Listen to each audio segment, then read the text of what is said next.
Remind? Ha! Please! How hard can it be? I Platinum Trophy Kingdom Hearts 2 on critical mode. There's nothing this game can throw at me.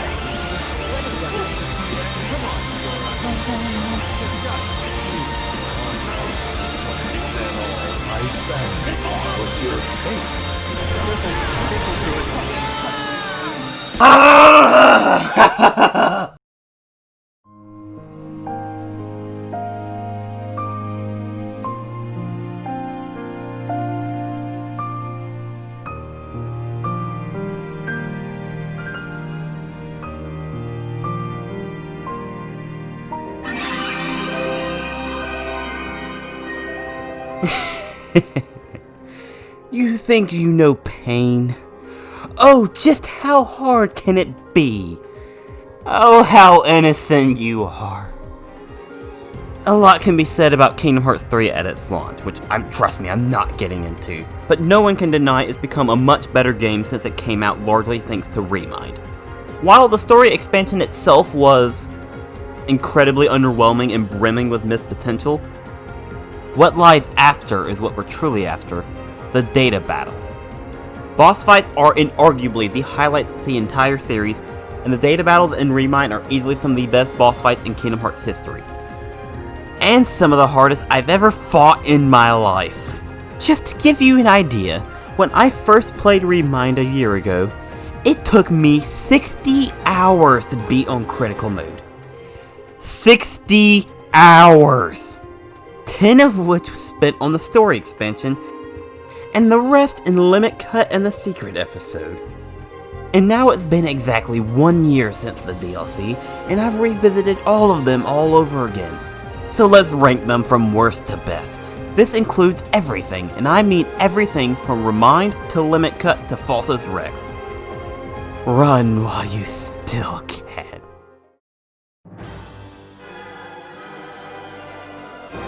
Worst boss in Remind without a doubt is Darkside. Near the very end of your brand new DLC expansion, you throw in the tutorial boss with no good story reasons behind it, and the fight itself is completely unchanged to the tutorial. Which is unchanged from a fragmentary passage, which was reused twice, which is unchanged from Kingdom Hearts 1, which was also used twice.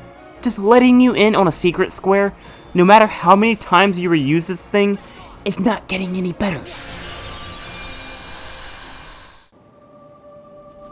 Join me in the darkness. Anti-Aqua is probably the most disappointing boss in Kingdom Hearts history. In the base game, the fight was built up so well. The events that led to it, the setting, the music. The fact that she was going to be like a much calmer Phantom Aqua, which is one of the best designed fights in the series, was incredible. Only for her to go down way too easily. This fight should have been phenomenal. But it's even worse in Remind because it's exactly the same. Already the most disappointing fight made it even worse because they could have fixed it, but they didn't.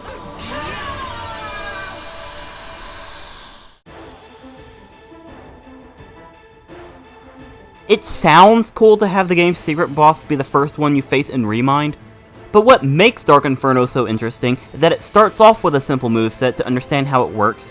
Then it kicks into the purple phase to test what you've learned. And then in the red phase, just panic and try not to die. But in Remind, it's only the first phase, and it's so easy, I did it literally the first try. Not that I expect them to have you beat the game's hardest boss at full power to even start the DLC, but at that point, why even bother? You too must be ready to make the ultimate sacrifice. I will give Terranort some credit. It's decent enough, completely pointless, but decent. First off, not only were we teased an epic Lingering Will vs Terra Xehanort battle, only for him to go out like a wimp and Sora fights him instead. But why is it necessary at all? There's already a doubles fight with him and Vanitas later, and his new data version, so this version is just completely unnecessary. And to top it all off, they finally added Dismiss to the game. But it's the inferior version! You couldn't even get that right?!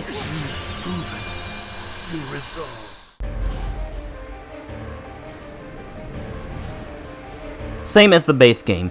A really cool idea fighting all 12 Seekers of Darkness at once, but just not the best execution. It's a bit too easy for how cool it could have been. For crying out loud, Infinity Circle can one-shot them on certain difficulties. At least it has a really freaking awesome penultimate.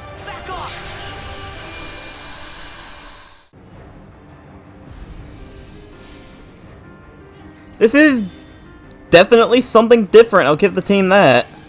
It's certainly different from traditional boss fights, but it's all style over substance. It is just effectively a quick time boss. You mash attack until you have to block or dodge, press triangle to switch characters, and that's literally it. I mean, again, they really tried something new, which I gotta give them credit for. But that still doesn't make it fun. It's just extremely wasted opportunity with all these playable characters. Just think of how much better it could be if you could play as a couple of them, or maybe any of them in an actual boss fight. Really? Do we have to do this? Literally just copy and paste it directly from the base game with no changes whatsoever. And I mean literally no changes, not even a different cutscene. Pretty good, but just a bit too easy.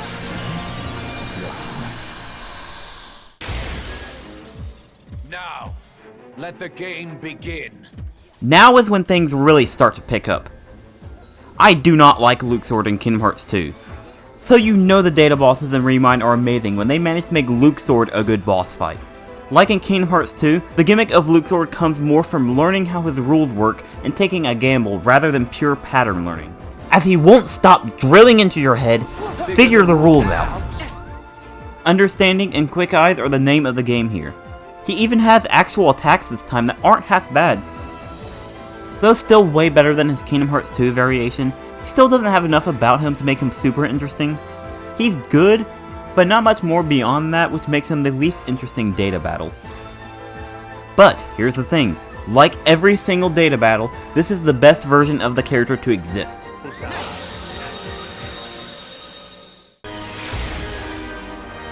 I'll show you how powerful I am. Dark Riku is honestly the most divisive I've ever felt on a boss fight.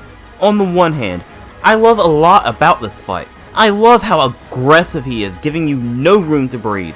I love how well designed his unblockables are by making them all red to contrast the purple, and I love the remix. But on the other hand, he's the most frustrating data battle. His patterns are so hard to get down, he just floods the arena with just about everything. And the unblockables. Who thought it was a good idea to give one character this many unblockables? Unblockable traps, unblockable projectiles, unblockable lightning that spawns anywhere it pleases.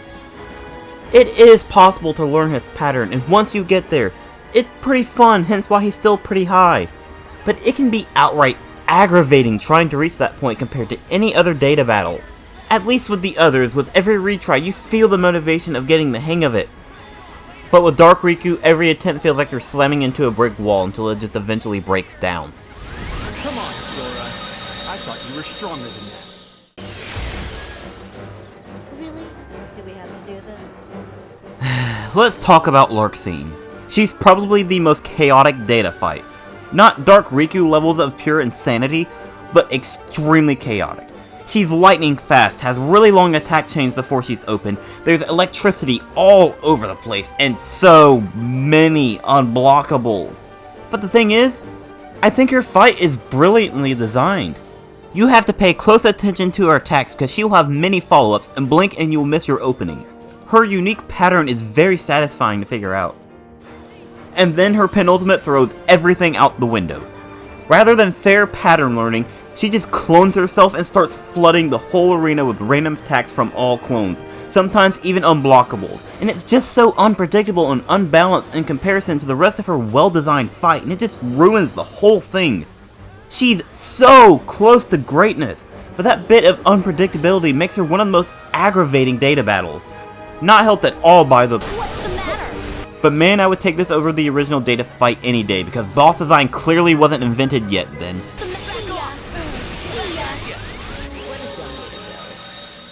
Let's not disappoint our masters in this fight.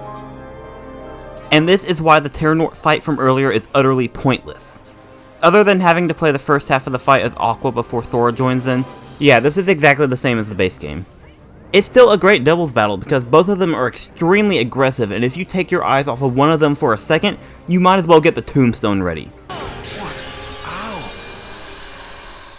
Hey, let's speed it up. Keep the line moving. In my opinion, Xigbar and Republica are the best designed doubles fight in the base game. Each one covers the other's weakness. Dark Riku is an extremely aggressive rushdown who will tear you up on the ground but can't do anything if you're airborne. And Xigbar is a zoner who will attack you from a distance and cover the air. Their moves complement each other so well. And, oh yeah, it's exactly the same as the base game. But you can play as Riku. He's not as fun as Sora, but you can indeed play as him. Alright, the hero thinks he's ready now.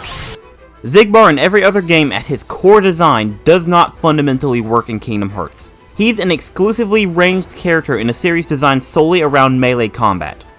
And they somehow made him work in Remind. They actually made him work in this game. While he still uses exclusively ranged attacks and often keeps a distance, Kingdom Hearts 3 now finally has the tools to deal with him, on top of his moveset just being better designed in general. He's still not incredible per se. There's a lot of standing there and blocking and waiting for his opening, which isn't the most exciting thing in the world, but there's still enough interesting attacks to make up for it. But the single best thing about the whole fight is Showdown, where you only get half a second to react to him firing, and it is so tense.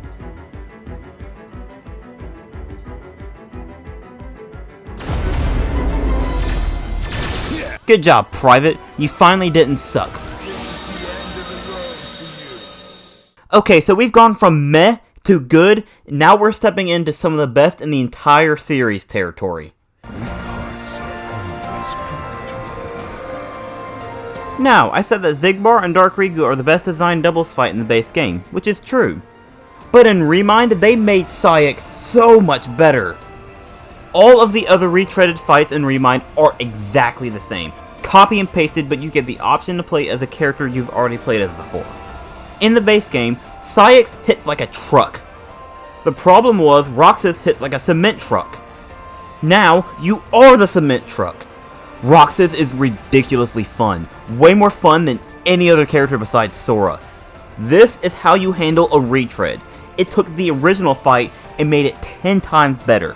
Even besides playing as Roxas, it's way harder, not just because you can't breathe through his health bar now, but because you have to worry about Xemnas now as well as Saïx.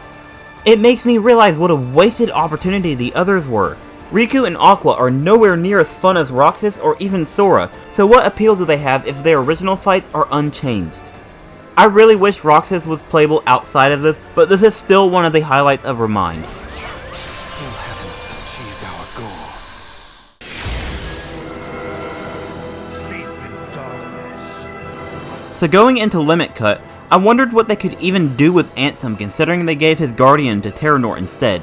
What could he do without him? I think the real question is what can't Ansem do? For someone without any weapons and even his guardian heartless anymore, they did basically everything they could possibly do with him. I'd even say Ansem may have the most varied moveset short of the old man himself. And what really sets Ansem apart from every other data boss is the fact that he's the only one to truly have an entirely separate phase at the end of the battle instead of a regular penultimate. And I mean completely new phase, completely new moveset, and he will remain in that phase until you kill him. While part of me does slightly prefer his original fight to an extent, maybe it's because it's basically the only well-designed boss in Kingdom Hearts 1, but this is absolutely the best iteration of Ansem moveset-wise. This version truly captures what a master of darkness Ansem was supposed to be before he got overshadowed by better villains. Plus, he's really hard. The hardest data battle short of Xehanort, especially his final phase.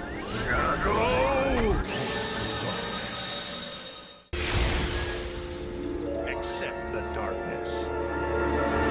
So how do you take one of the best final boss fights in terms of setup, tension, and music and top it in that regard? Well, you don't, but they easily improved the actual boss fight itself tenfold. For as great as the Birth by Sleep final boss was climactically, the actual moveset had lots of room for improvement. Terranor in Remind is everything the original is, but way better designed and way less frustrating.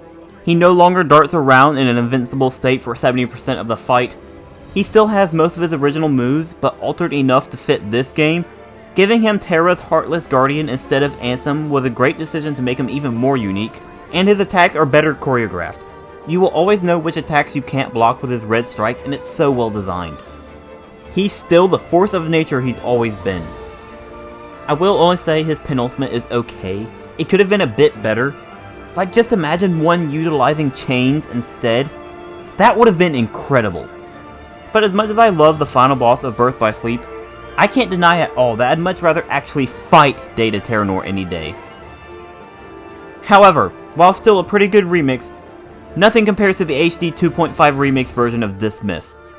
I'm sorry, I don't make the rules, I only state the facts. Is that all the light can muster?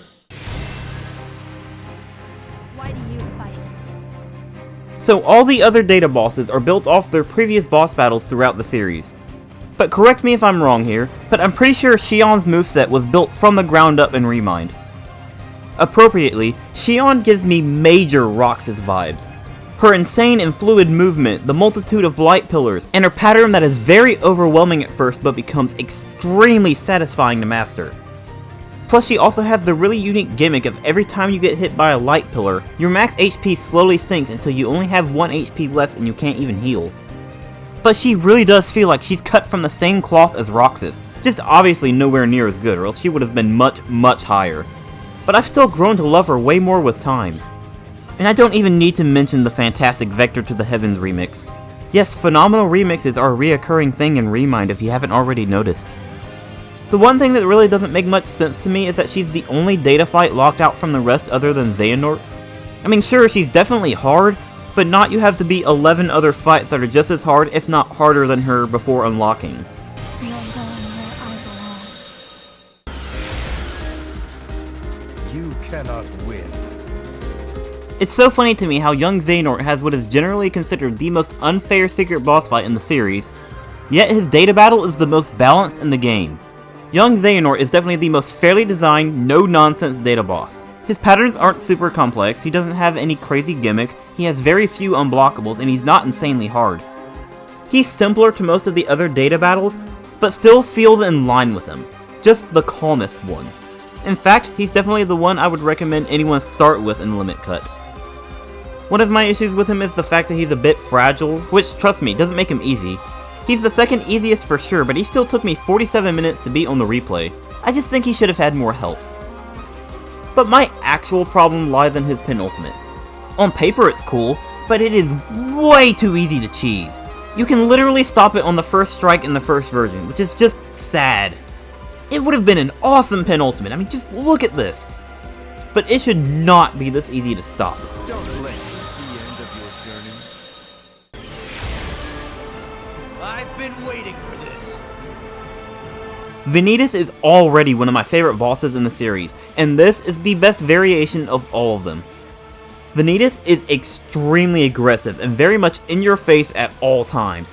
You have no breathing room. Be on your toes at all times or you may end up with a sword lodged in your skull. He can teleport above you in the blink of an eye. He actually punishes you for overextending. Getting hit by any ice attack basically signs your death warrant. Even his rising fire spiral requires paying attention to what height it goes to, because whether he goes high or low determines what he follows up with. And his penultimate is so awesome. Actually, the best thing about him is every single character got a new remix, except for him. Because the devs clearly knew they already had the perfect Enter the Darkness remix, so there was no point in trying. You can't perfect perfection. I only wish they could have incorporated more moves from his other fights like Keyblade and Lingering Spirit to make him a fusion of every form he's had. But now that I think about it, that's probably a terrible idea because he's already hard enough as it is.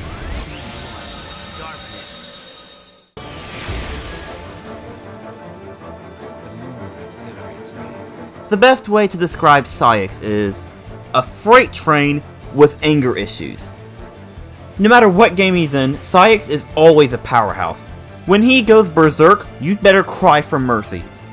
This is no better amplified than in Remind. He will start off with a fairly simple moveset, but once his anger is unchained, abandon hope. Actually, this might sound strange, but let's talk about Phantom Aqua real quick. Hear me out. She revolves around a simple design philosophy of color-based attacks. Purple attacks you can block, orange you cannot. This subtle but ingenious color-coded design choice is what makes her fight one of the best in the series, because you always know what your response has to be based on the color of her attack. And this is what makes the limit cut data fights some of the best in the whole series, because a majority of them borrow from that same design philosophy. And Saïx is one of the best examples. Blue you can block, purple you cannot, and his whole moveset is built solely around this idea. And quite frankly, I think he deserves to be higher on the list. He's just got some steep competition. But whoever decided to give him a Metal Techno 13th Dilemma remix deserves a raise.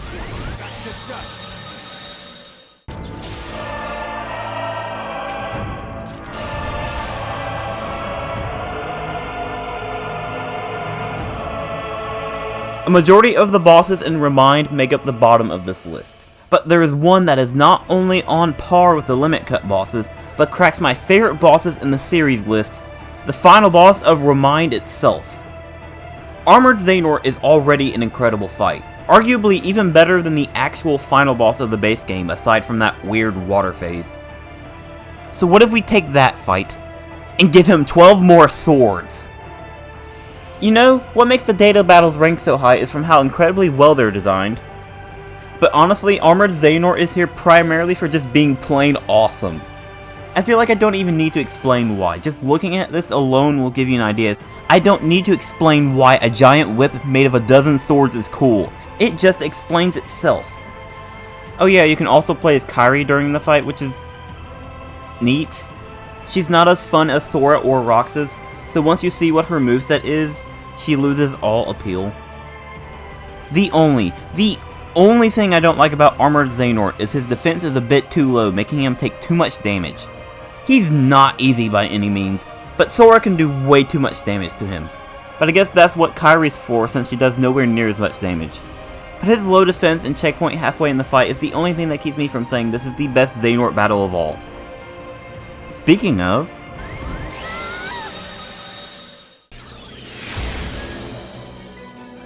Destiny is never left to chance. You know, I used to like the base game's final boss a lot, but now it's extremely hard to go back to after Data Xehanort. While I still like Final Xehanort, one thing I can definitely see that's lacking from the original is Xehanort's potential. Data Xehanort truly makes him feel like he went God mode and is using the most powerful weapon in Kingdom Hearts to its fullest potential. Take everything you thought you knew he was capable of and throw it out the window, because you aren't prepared. You will die, and you will suffer. Data Xehanort is the second hardest boss in the entire series. No joke, he's even harder than Lingering Will. When I first fought him, he honestly felt unfairly difficult. And it took me, and I'm not exaggerating here, 6 hours to beat. What makes Lingering Will so hard is not just his varied moveset, but the fact that he has no set pattern, meaning the fight will be different every single time. Data Xehanort is the exact opposite of Lingering Will. He has a set pattern of attacks. He will always do the same order of attacks every single time, so it's a matter of learning the fight instead of quick reactions and RNG.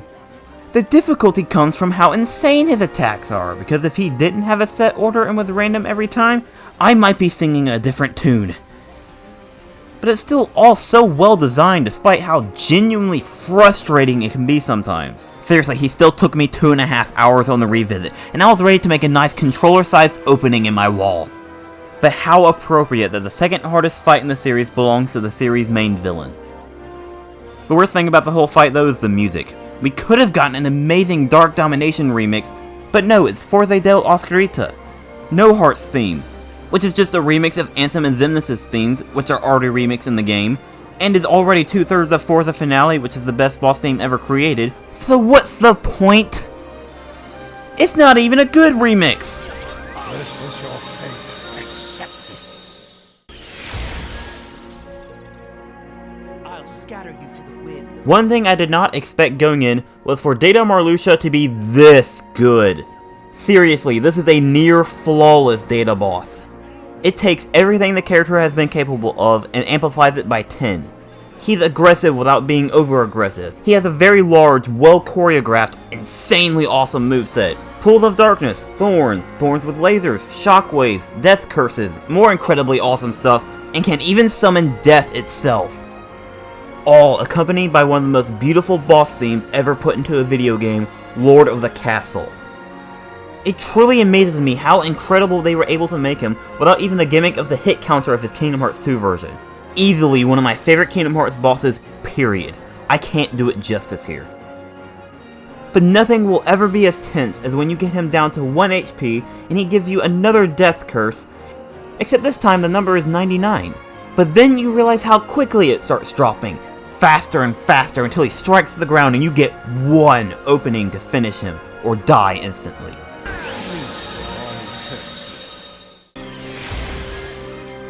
Why resist the emptiness? How can one character be this cool? Xemnas already, in every variation, is fantastic. Almost every boss fight he's in is best in the series material, especially the Kingdom Hearts 2 final boss. So that's a high bar to reach, and they somehow surpassed it. Data Xemnas, in my opinion, is the perfect data battle. They took everything that makes Xemnas, Xemnas, and implemented them flawlessly, celebrating the history of the character and fusing it all into the ultimate version. He's the most balanced, most well-designed of the limit cut bosses. Not to mention the heights you can reach during this fight are absolutely insane, so much so you can actually reach the ceiling. Topped off by the greatest penultimate move ever put into a boss fight. So let's take the finale of Kingdom Hearts 2, which has the coolest final strike in any video game ever, and make that the penultimate, but even cooler. Seriously, how did they do this? All sealed together by the perfect remix of Lo Oscurita del Ignoto, making it the best version of Darkness of the Unknown ever made, and we have a practically flawless boss fight. While he's not top 3, Data Xemnas is definitely a top 5 boss fight of the whole series. Literally, the only thing missing is him telekinetically throwing buildings at me. Come on, what's a Xemnas fight without a skyscraper chucked at my face? I banish you to the void.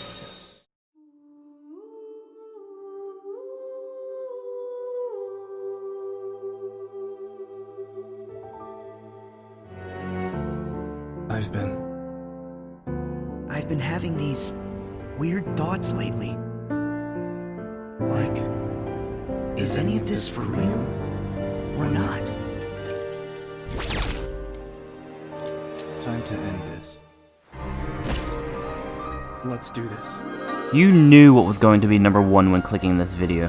If you know anything at all about Remind, you knew what was going to happen. There is a good reason to why Yozora is one of the most infamous Kingdom Hearts bosses of all time. Because he's one of the best secret bosses ever made.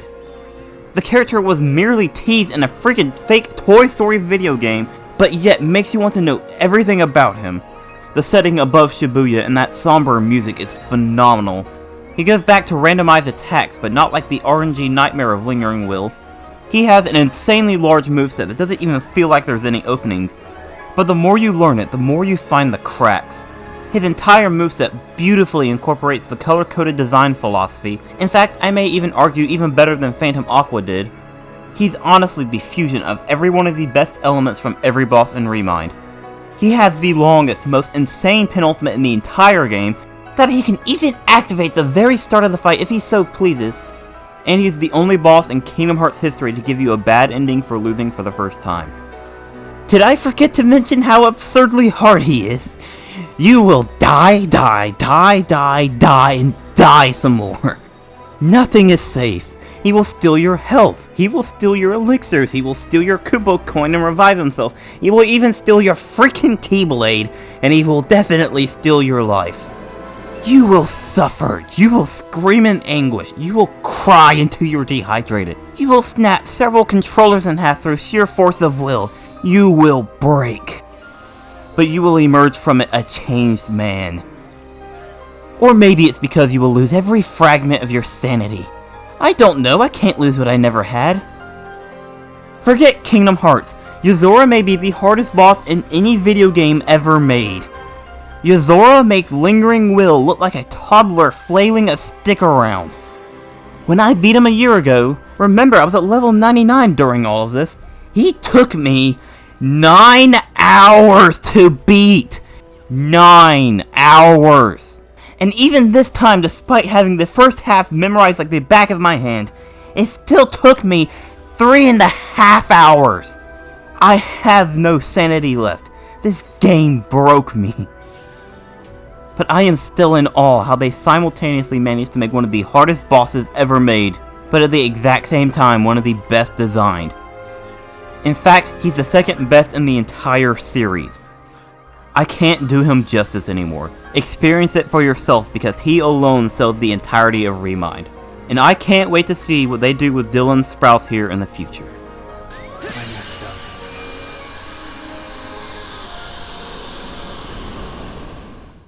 And honorable mention, Triple Xehanort, which is the greatest boss fight ever put into a video game. But since it's completely unchanged from the base game, it didn't feel right putting it at number 1, and placing it anywhere other than first would be a crime. So it has been honorably mentioned as the secret true number 1 pick.